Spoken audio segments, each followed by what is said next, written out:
please subscribe the channel. The film opens in Central City, where Barry Allen, acted by Ezra Miller, stops to get a sandwich before going to work. While he waits for the sandwich to be made, he gets a call from Alfred, played by Jeremy Irons, informing him of a mission he needs to get to. Barry puts on his flash suit and rushes down to stop a hospital from collapsing into a sinkhole. While he saves everyone on the ground level, part of the building collapses, and many babies, plus a nurse and a dog from the maternity ward, start to fall out the window. Barry rushes to the top, but is running low on energy because he hasn't eaten, so he breaks into a vending machine and devours snacks until he has enough energy to save every baby, plus the nurse and dog. Nearby, Batman, acted by Ben Affleck, is chasing after a group of criminals who are in possession of a deadly virus. After a chase on his Batcycle, Batman beats up the criminals before taking on the main one and driving his vehicle off a bridge. He grapples them up to the bridge, and they are pulled up by Wonder Woman, played Gal Gadot, with her lasso. Flash shows up a bit late, but is thanked by his fellow Justice League members for his work. Barry then rushes to work at the research center late, where he finds his co-workers Patty Spivot and Albert Desmond waiting as their boss chews him out for being late again. The boss also takes credit for recent developments in their work when speaking to the press.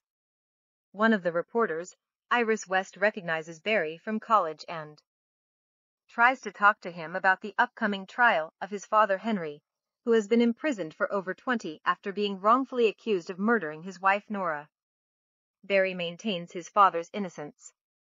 Barry later chats with Henry over the phone to discuss security footage from the store that Henry was at to establish his alibi at the time of Nora's death. Henry's face is not visible to confirm he is there, so Barry fears that the evidence will be admissible. Barry then puts on his flash suit to run back to his childhood home. He has a flashback to being a child on that day, with Henry going to pick up a can of tomatoes that Nora needs for dinner. When he returned, Henry heard Nora screaming and came into the kitchen to find her with a knife in her chest. Barry could only watch in horror as his father held his mother dead in his arms. Barry then proceeds to run incredibly fast, to the point where he starts to see all of the day's events, up to the point where he had to save the babies. He realizes that he can run fast enough to go back at least a day in time, which he relays to Bruce. When Barry proposes that he can go further back in time to save both his mother and Bruce's parents, Bruce tells Barry that sometimes they need to go through these traumatic events to make them who they have to be. Bruce leaves, and Iris shows up to meet with Barry about Henry's case. After some discussion, Barry comes to a conclusion that there is a way to undo Nora's death. The plan is to go back in time and plant the can of tomatoes in Nora's shopping cart so that she never forgot it, and Henry never had to leave the house. This successfully results in preventing Nora's death, allowing for a timeline where Barry still has both of his parents, but just as Barry reaches the 18th year of his life, another villainous-looking speedster emerges and knocks Barry out of his speed force, landing him back in front of his house. Barry enters the house and is emotional at seeing his mother alive again, as well as having Henry not be in prison.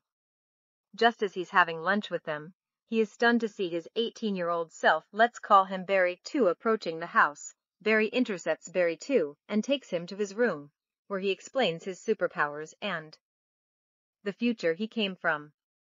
Barry 2 then mentions that the date is September 29th, which is the day Barry got his powers. The two Barrys go to the research center so that Barry 2 can go through the same freak accident that gave Barry his powers. Just as Barry 2 begins panicking, Barry stands in front of him right when the lightning strikes, hitting both of them. They begin to flee as the guards arrive, but Barry sees that he cannot phase or run fast, meaning he's lost his powers while Barry 2 has successfully acquired them. They return to Barry 2's apartment, where he begins to have reckless fun with his powers until the older Barry has to get him to be more responsible. The next day, just as Barry gives Barry 2 his suit, they find people crowding around to watch news about General Zod and his army of Kryptonians arriving on Earth to find who Barry believes is Superman. They go back to Barry 2's apartment to find that Patty and Albert are dating, and also Barry 2's roommates. Barry tries to find other Justice League members in this timeline, only to find that Victor Stone hasn't become cyborg yet, Thomas Curry didn't marry Atlanta and have Arthur, and Wonder Woman also doesn't exist. Everyone else confirms that Batman does exist, so Barry heads out to find him. The Barrys go to Wayne Manor to find Bruce, only to see that this Bruce is older, disheveled, and alone since the death of his Alfred. He has become more bitter and retired his duties as Batman since Gotham City is now safer than ever. After Barry explains himself and his alternate future, Bruce tells Barry he ended up opening other timelines in the multiverse. Bruce also declines to help them locate Superman, so the Barrys sneak into the Batcave and begin to do some research on Bruce's computer. After some time, Barry gets annoyed with his younger self's immaturity and goofiness, but he cannot bring himself to admit why he went back in time in the first place. Barry then talks to Bruce over the camera and manages to convince him to help. Bruce dons the Batsuit once more and gives the Barrys the file in which it is stated that a Kryptonian is being kept prisoner at a facility in Siberia. The trio use the Batwing to fly to Siberia and infiltrate the base. They find a chamber which contains not Kal-El, but a young Kryptonian woman, Kara Zor-El. The heroes get her out of there, but Barry too gets shot in the leg by the mercenaries after they are spotted. Batman manages to help get them out using an explosive charge, but once they are out in the open, the mercenaries corner Batman and the Barrys, but Kara is re-energized by the sun and begins to pummel the mercenaries before passing out again. The guys return Kara back to Wayne Manor, where she says that she is Kal-El's cousin and was sent to protect him after the destruction of Krypton. After learning that Zod is on Earth, she puts on her Supergirl suit and goes out to fight. Barry too tries to convince her to aid them in saving the world, but Kara distrusts humans for them imprisoning and experimenting on her. When she flies out to find Zod, Kara sees him with his henchwoman Farah. Just before they execute a soldier for failing to bring him Kara. She then witnesses the other Kryptonians slaughter the soldiers before reinforcements arrive. Barry then asks Bruce for help in recreating the lightning storm to give him back his powers. They set up a machine to do it, but after the initial lightning strike, Barry too tries to get Bruce to stop because Barry looks hurt, though he tells Bruce to turn it on again. The circuits in the machine end up fried, but Kara flies in and pulls Barry high above the clouds to get a more effective lightning strike that successfully returns him his powers. The heroes then resolve to go out and stop Zod. Zod prepares his world engine to terraform Earth as he previously tried to. The two Barrys and Kara speed in to fight the Kryptonians, with both Flashes trying to figure out effective ways to take on invincible warriors.